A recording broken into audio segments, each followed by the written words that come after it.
សួស្តីអ្នកទាំងអស់គ្នាថ្ងៃនេះខ្ញុំចង់បង្ហាញអ្នកទាំងអស់គ្នាជាមួយនឹងឈុត OG Water Block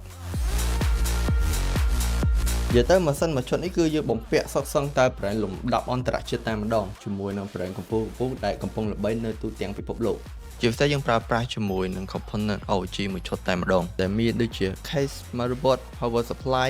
ហើយនិង graphic card ផងដែរ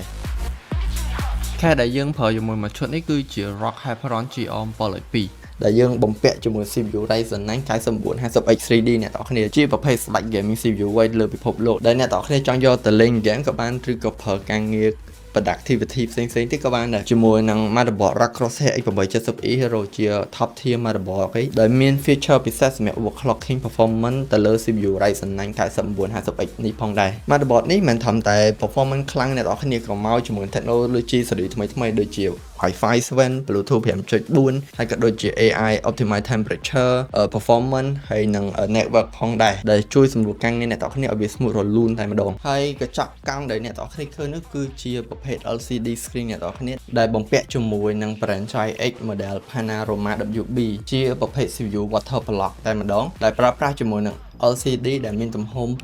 6.67 inch ជាប្រភេទ AMOLED display ដែលយើងអាចតាំងជាមួយនឹងរូបភាពក៏បានវីដេអូក៏បានឬក៏ show សីតុណ្ហភាព temperature នៅលើម៉ាស៊ីនយើងទាំងមូលនេះបានផងដែរហើយមិនត្រឹមតែប៉ុណ្ណោះអ្នកនរគ្នាជាមួយនឹង graphic card ROG Astro 580ផងដែរអ្នកនរគ្នាចង់យកលេងតែ 4K ក៏បានយកទៅប្រើការងារធំៗដូចជាកាត់តវីដេអូ rendering អីបានទាំងអស់តែម្ដងដូចអ្នកនរគ្នាបានឃើញទាំង SIO ទាំងខ្សែបាទការរៀបប្លុកទឹកនេះយើងប្រើជាមួយនឹង brand Big Power ជា brand របស់តៃវ៉ាន់គឺគុណភាពហើយស្អាតខ្លាំងមែនតើដែលយើងប្រើជាមួយនឹងខ្សែបែបខ្មៅលីមាសអ្នកនរគ្នាដែលធ្វើឲ្យម៉ាស៊ីន ROG Hyperon មួយឈុតនេះគឺឃើញកាច់ខ្លាំងយកតែម្ដងនៅពេលដែលយើងដើរកាច់កន្លែងណាក៏ឃើញម៉ាស៊ីននេះស្អាតដែរអ្នកនរគ្នាដោយសារម៉ាស៊ីនទាំងមូលនេះយើងរៀបជាមួយនឹង Water Block អញ្ចឹង performance ម៉ាស៊ីនមួយនេះក៏ខ្លាំងជាងម៉ាស៊ីនធម្មតាដែរចឹងសម្រាប់អ្នកទាំងអស់គ្នាត្រូវការរៀនសិន Water Block អ្នកទាំងអស់គ្នាអាចមកបាននៅហាង Computer Arena Cambodia សម្រាប់ព័ត៌មានបន្ថែមអ្នកទាំងអស់គ្នាអាចតាក់ទងតាម Facebook Page Computer Arena Cambodia ក៏បានតាម Telegram Official ក៏បានដែលយើងនឹងជួបគ្នាម្ដងទៀតក្នុងវីដេអូក្រោយបាទជម្រាបលា